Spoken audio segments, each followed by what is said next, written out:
Olá, minha gente, boa noite, boa noite. Mais uma mensagem maravilhosa que a gente acaba encontrando na internet. São coisas interessantes que seria muito bom que todo mundo conhecesse e que a gente pudesse divulgar cada vez mais.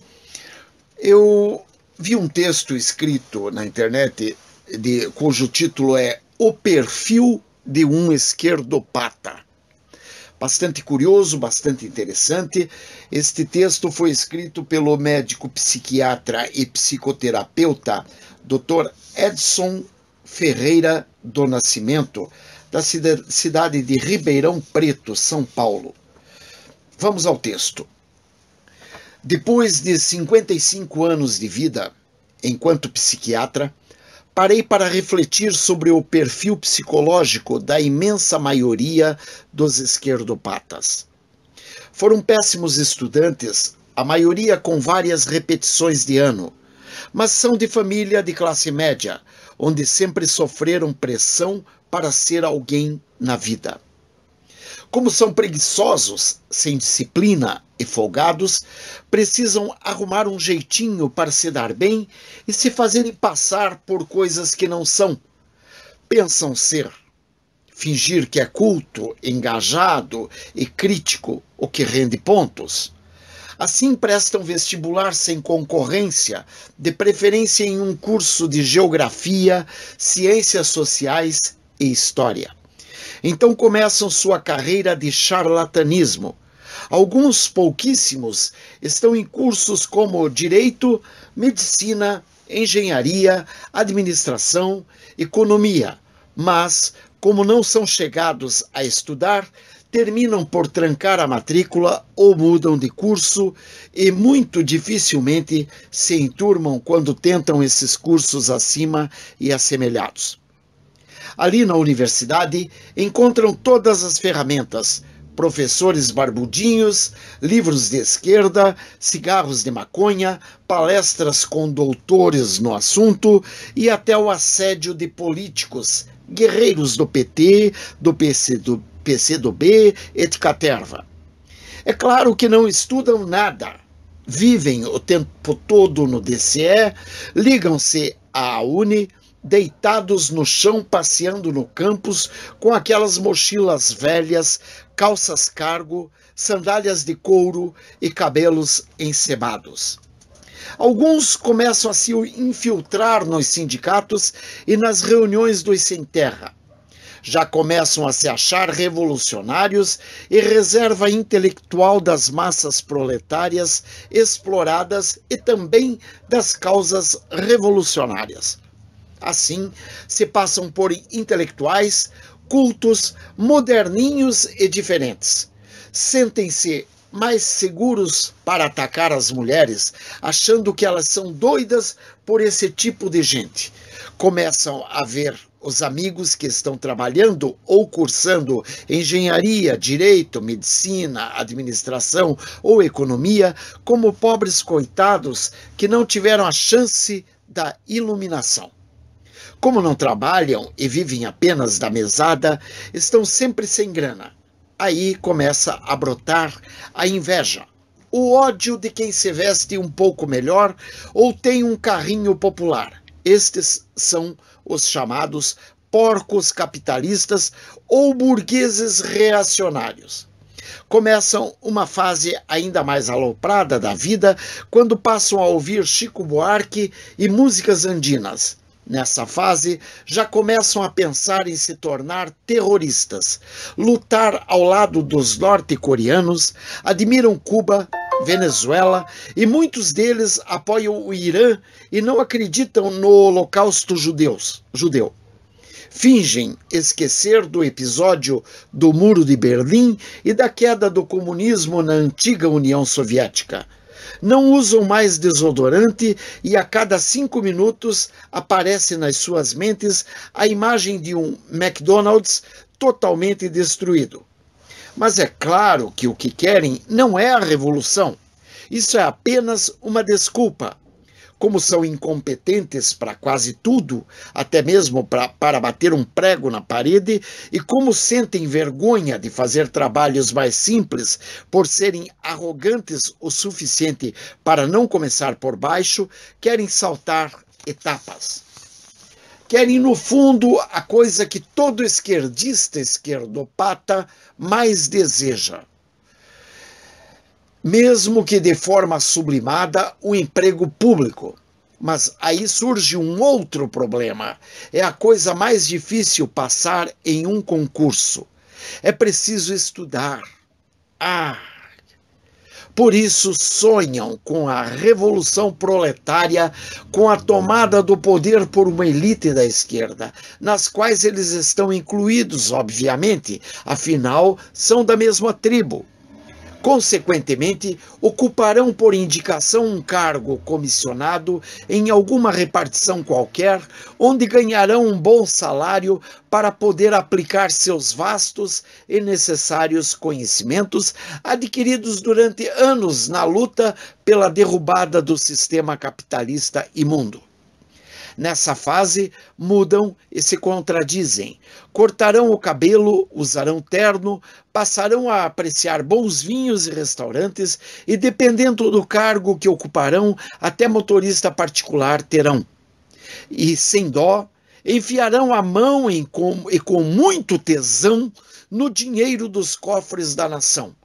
Claro que pela nobre causa socialista e para o bem dos trabalhadores. Postura sem noção.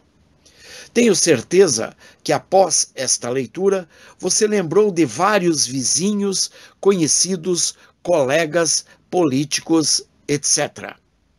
Eu achei este texto, agora falando eu mesmo, Elício Mar Vidal, falando por mim, achei este texto do Dr. Edson Ferreira do Nascimento, texto do psiquiatra de Ribeirão Preto, magnífico. Um texto claro, um texto que destrói, mas ao mesmo tempo descreve com muita clareza quem são esses revolucionários de plantão. Quem foram José Genuíno, José Dirceu, Gleisi Hoffmann,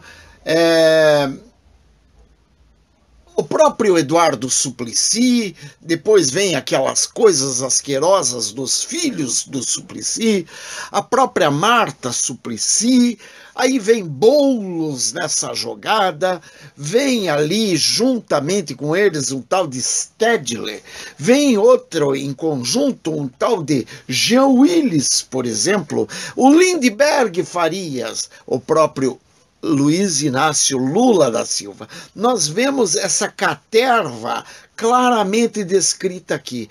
Pessoas totalmente alienadas, pessoas totalmente perturbadas mentalmente. É claro que o professor aqui, o Dr. Edson aqui, ele não entrou em outros meandros, mas ficou muito claro que são pessoas charlatãs, que não gostam de trabalhar, que não conhecem absolutamente nada do que falam, como é o caso, por exemplo, da nobre filósofa de plantão, a Marilena Chaui, né, que é uma excrescência ao próprio ser que ela representa. Né? Ou aquela outra filósofa, Márcia Tiburi, que chega a ser um absurdo o que ela defende, chega a ser um absurdo aquilo quando abre a boca e vomita. É como se você visse aquele cachorro fazendo cocô no tapete da sala. E você para e pensa, quem foi que permitiu a entrada desse animal no recinto? Não, querido, não era um animal, era um ser humano, só que ele foi se transformando. Aí fica bem clara aquela piadinha que diz assim, volta, volta, volta que deu merda, né? Porque eles veem lá na frente o que foi que eles construíram. Então, você chega lá no limiar, né, de um novo mundo e você vê que aquilo que era para ser um homem, hoje é um Pablo Vittar da vida. Aí você olha e diz assim, realmente, me desculpa, gente, deu merda. Nós fizemos porcaria, quer dizer, nós, mas na verdade não é bem nós, é o perfil do esquerdopata dominando toda uma sociedade, dominando todo um conhecimento do qual eles não têm a menor capacidade de administrar. Eles não têm conhecimento sequer para poder cuidar da própria vida deles. Tanto que, após um determinado período, como descreve claramente aqui o nobre psiquiatra, eles acabam mudando e contradizendo-se. Por quê? Porque eles não têm competência sequer para levar aquela linha de pensamento às últimas consequências. Porque eles não têm competência sequer para continuar mais, nem mesmo mentindo. Por quê? Para que eles possam continuar mentindo, eles teriam que abrir mão das benesses que o capitalismo lhes traz. E eles não têm condições de fazer isso, por quê? Porque acaba sendo muito bom ter aquele dinheiro que circula tão facilmente nas mãos deles, uma vez que eles estão administrando o sistema capitalista em prol daquilo que eles pensam ter sido um sonho. Porque, na verdade, não era um sonho, aquilo ali foi um pesadelo para muita gente, continua sendo, continuará sendo, principalmente para os membros da sociedade organizada, que terão que arcar com os custos desses barbudinhos, dessa cambada fumadora de maconha, desses doutorezinhos em porra nenhuma, porque eles não têm o menor conhecimento para ser doutor de nada. O conhecimento deles não vai além de poder pegar um papel higiênico e muitas vezes assoar o nariz decentemente. Porque às vezes nem isso eles sabem. Nem isso às vezes eles conseguem fazer adequadamente. Porque eles conseguem o absurdo de deformar tudo na sociedade. Eles conseguem o absurdo de deformar a própria natureza humana em prol de algo que nem eles sabem o que eles querem. Porque não têm condições de manter uma sociedade naquilo que eles almejam, naquilo que eles pensam que pode ser o pensar. Pensem nisso, sejam bem-vindos, ajudem a divulgar não somente este vídeo, mas também o canal www.portaldaradio.com ou o canal do YouTube Portal da Rádio, tudo junto. Um grande abraço, sejam sempre muito bem-vindos.